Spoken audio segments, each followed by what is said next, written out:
Okay, I'm doing it. My name is Rebecca Thorne. I'm the USA Today bestselling author of the Tomes and Tea series, which starts with Can't Spell Treason Without Tea, and I've decided to move my platform onto YouTube. You may know me from TikTok, where I spend most of my time talking about publishing education, which is to say that my true passion in life is actually educating you about publishing options. This passion stems from when I took my very first creative writing class in college, and I asked the professor what the best way to get published was. And the head of the creative writing department at my university looked me in the eye and said, "Oh, we don't focus on publishing education here. We focus on bettering your writing craft." And even back then, I was like, what the hell is the point of bettering your craft if you don't eventually try to get published? I will say I've altered my 18-year-old opinion a little bit since then. Not everybody has to start writing with the intent of getting published. But I do think that after a certain period of writing for yourself, you do get to the point where you want to share it with others. And that's pretty much where I come in. So who am I and why should you listen to what I have to say? Well, first off, I think that you should get information from a lot of different sources, not just one. Because information about the publishing industry can come from many angles and everybody's going to have a different experience. There is no one right way or wrong way to publish your book. So take everything that I say on this channel with a grain of salt and do your own research. As I said before, my name is Rebecca Thorne and I am a USA Today bestselling author. I've also hit the Sunday Times over in the UK and the indie bestseller list here in the US. Still waiting on that New York Times though. I earned a Master of Fine Arts with Emerson College in Popular Fiction Writing and Publishing back in May of 2023. I was also chosen as their commencement speaker, which was really flattering. But you don't need an MFA to know how to do this. In fact, I would usually argue that MFAs are not really worth your time or money. My experience is where I truly think I bring value to this space.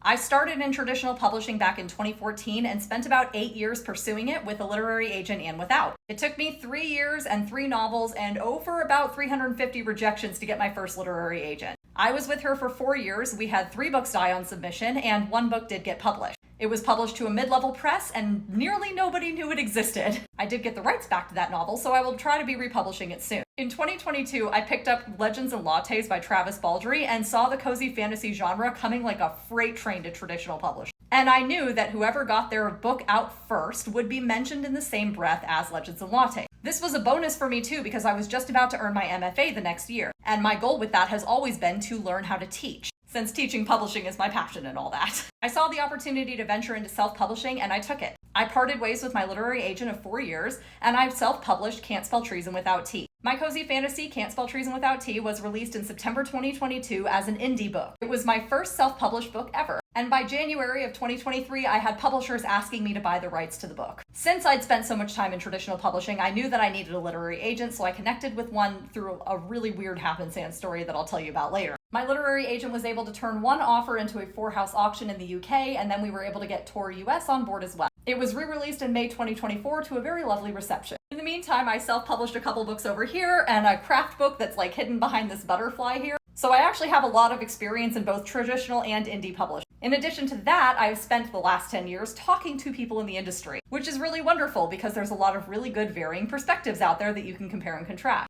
Long story short, I'm here to help. So if you guys have any questions or concerns about the publishing industry, please let me know. I can't guarantee that I'll be engaging too much in the comments below because YouTube kind of scares me. You guys have a very odd algorithm and it seems very hostile sometimes, but I would be happy to talk about anything publishing related if you guys have any questions. Let's see how this goes.